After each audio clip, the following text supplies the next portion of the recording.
Joe Zekas from YoChicago, sitting with Lino Darchun from Coldwell Banker. I briefly know Lino going back to 1974 when I spent many a happy hour at the Bulls, the nightclub that he used to own, seeing some great bands, some of whom went on to become famous and well known. Lino picked great ones. Speaking of picking, this town is just littered, overrun with real estate agents. If I'm a buyer and I really don't know anyone, how do I go about sorting this? How do I find and how do I pick a real estate agent? I strongly encourage all buyers to interview at least 3 real estate agents. What frequently happens, unfortunately, regrettably happens, is that a potential buyer walks into an office only because he's seen a picture of something on the front window that appeals to him or her, and they walk in and there is some new person to real estate who is working the floor, as we call it, and the new agent, tries to make the person who's walked in the door believe that he is now working for them, whereas in point of fact, that's a decision that the customer needs to make, the client needs to make, not the agent by any stretch of the imagination. Again, it's... But even with 3, how do I select those 3? How do I, well... I mean, you can walk down the street and walk past 50 real estate agents on a busy day. That's true, that's true. How do I get those down to those 3? I would ask about experience, I mean, to be sure. Who would I ask? I mean, I would ask those agents. I would interview, essentially, those agents. I would spend, 30 minutes with those agents and come up with a number of questions. How many sales have you had in the community in the last year? What's your average sale price?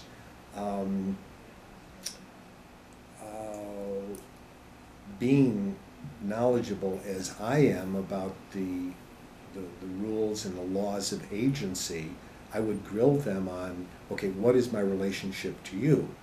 And if they don't come back to me with the fact that they are my agent and that they have a fiduciary responsibility to make certain that I don't fall into any deep, dark real estate hole. If they start giving me some patter or some tap dance about, well, I'll be here for you 24/7, or whatever they're going to come up with. I'll be your agent for life. I'll be your agent for life, that type of stuff.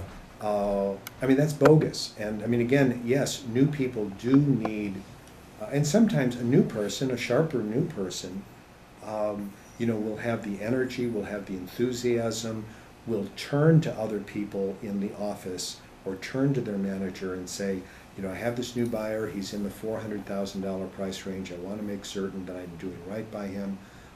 Again, some of the better offices, my own included, I might add, has a full-time trainer.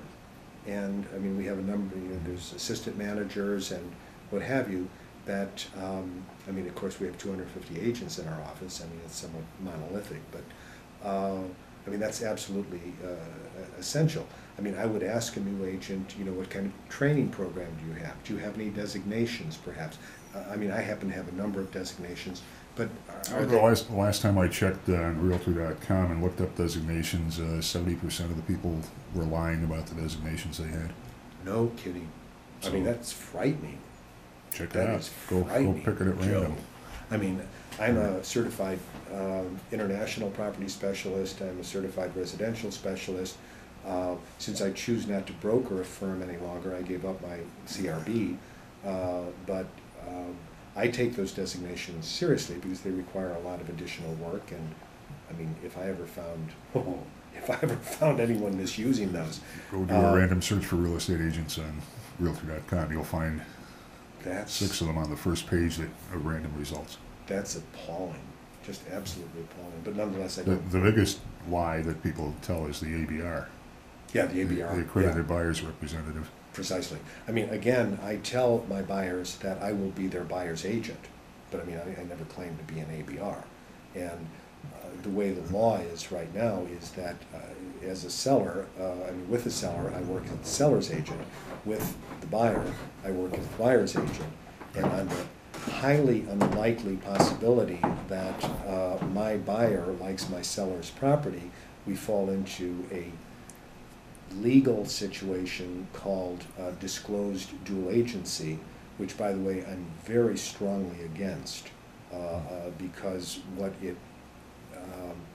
what it requires is for me, the agent, to tell my seller that I'm sorry, let's forget about this fiduciary responsibility I was talking about, and then I turn to my buyer and say the same thing, and I sort of let them work it out themselves, and somehow I come out with a double commission.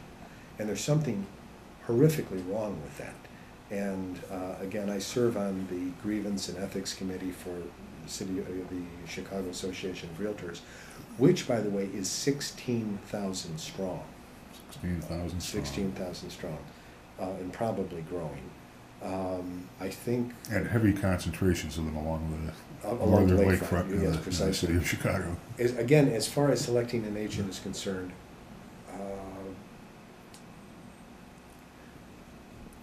cruising websites is not a bad idea because you get now it's easy to create baloney on a website, but again, you still pick up a flavor of a particular agent. How about asking office managers? If I called your office and asked for the office manager to assign me an experienced, top-notch agent, would that be a good strategy?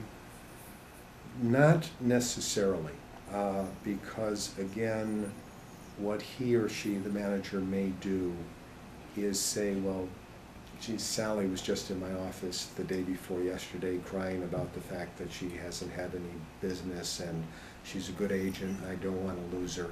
I'll send this client to Sally.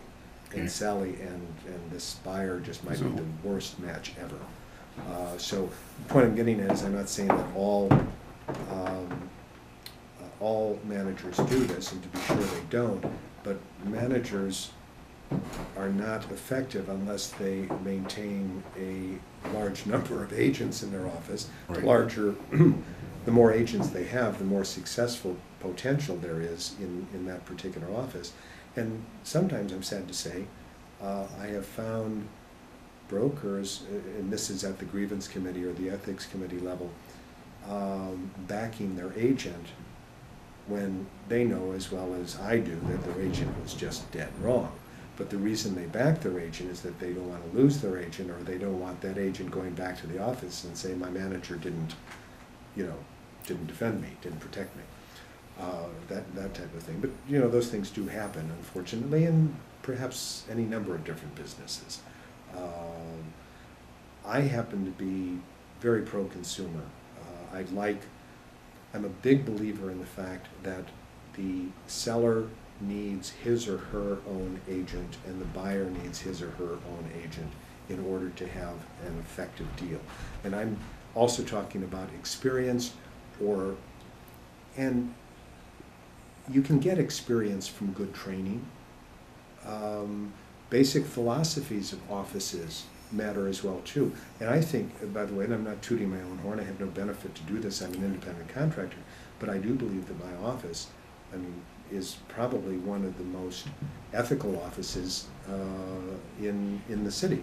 There are others, I can say good things. They're a client, customer of ours, so I'm obviously biased in their favor. So. Yeah, of course. But there are other, larger firms that definitely take ethics and honesty seriously. But unfortunately, there are some companies that really don't care. They just want the buck, and they'll do anything to get the buck, within reason. Okay, Lino, thank you. My pleasure, Joe.